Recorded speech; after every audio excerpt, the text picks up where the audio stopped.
ये है आपका अपना चैनल माई पोर्टल। लोक शिक्षण संचालनालय भोपाल से जारी एक शिक्षकों के लिए महत्वपूर्ण आदेश, जिसके तहत समस्त शिक्षकों को अपनी जानकारी अद्यतन करनी होगी एजुकेशन पोर्टल पर।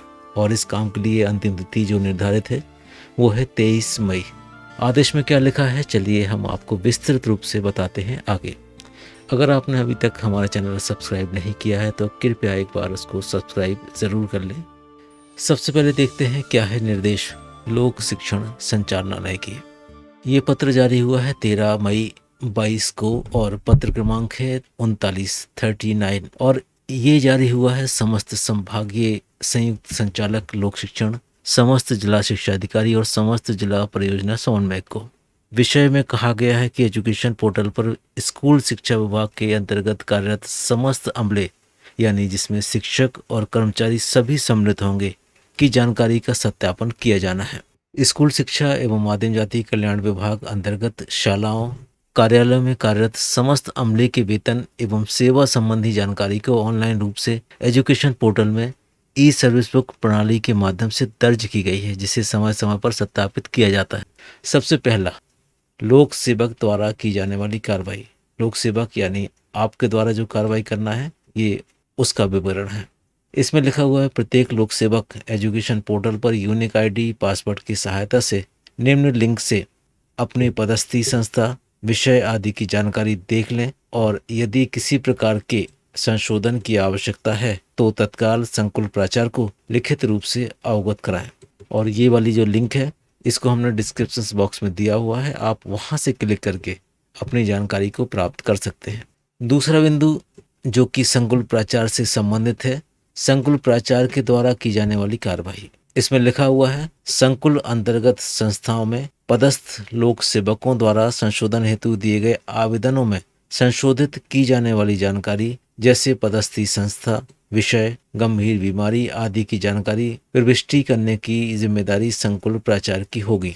संकुल प्राचार्य द्वारा सभी दस्तावेजों का परीक्षण करने के उपरांत ही सत्यापित किया जाए। दस्तावेजों का परीक्षण मूल सेवा पुस्तिका, नियुक्ति आदेश आदि आवश्यक रिकॉर्ड से मिलान करने के उपरांत ही सत्यापित की जावे। सभी लोक सेवकों का बिल मई पेड जून माह का एजुकेशन पोर्टल के पेरोल सिस्टम से जनरेट होने के बाद ही वेतन भुगतान की कार्रवाई की जाए।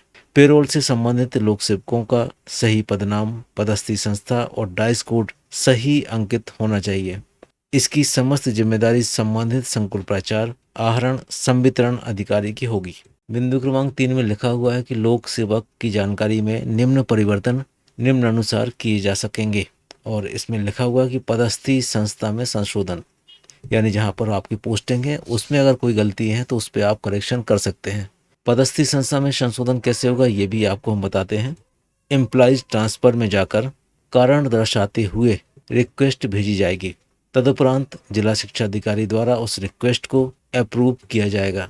इसके बाद सभी मॉड्यूल में पदस्थी संस्था सही हो जाएगी। समस्त डीडीओज संकुल प्राचार्य पोर्टल पर निम्न लिंक के माध्यम से शिक्षकों की पदस्थापना संबंधी जानकारी देख सकेंगे। और इसके नीचे ये एजुकेशन पोर्टल की लिंक प्रोवाइड की गई है, आप इसको ओपन करके ये जानकारी देख सकते हैं। अगर इसमें कोई दिक्कत है तो ये लिंक भी हमने डिस्क्रिप्शन बॉक्स में लिखी हुई है। पदनाम में संशोधन, इसके लिए क्या करना है ये भी आगे दिया हुआ है। नवीन संवर्ग में पदनाम में संशोधन नवीन नियुक्ति के आदेश होने पर ऑटोमेटिकली अपडेट हो जाता है। यदि कोई आदेश गलत पदनाम से जारी हो गया है तो उसे अमेंडमेंट ऑर्डर संबंधी नियुक्तिकर्ता द्वारा जारी किया जाएगा। आदेश जारी होते ही स्वतः पदनाम परिवर्तित या अपडेट हो जाएगा। अब विषय के संशोधन के संबंध में भी इसमें जो निर्देश हैं वो भी आप देख लीजिए।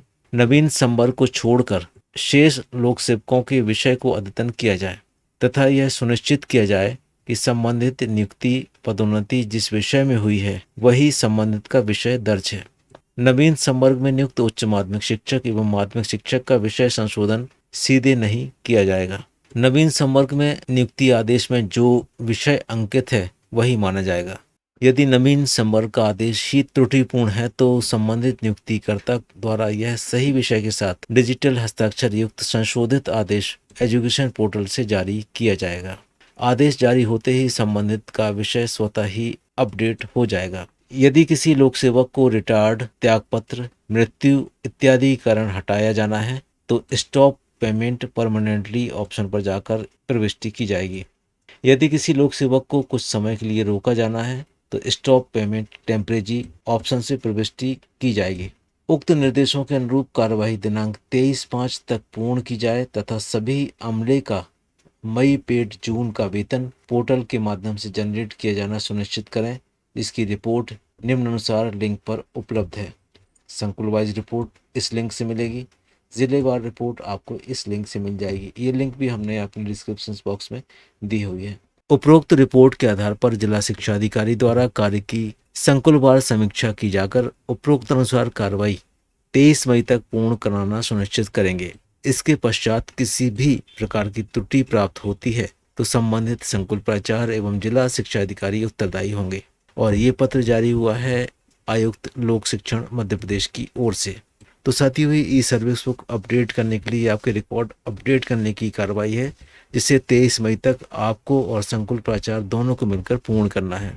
मिलते हैं एक नए वीडियो में, तब तक के लिए थैंक्स फॉर वॉचिंग।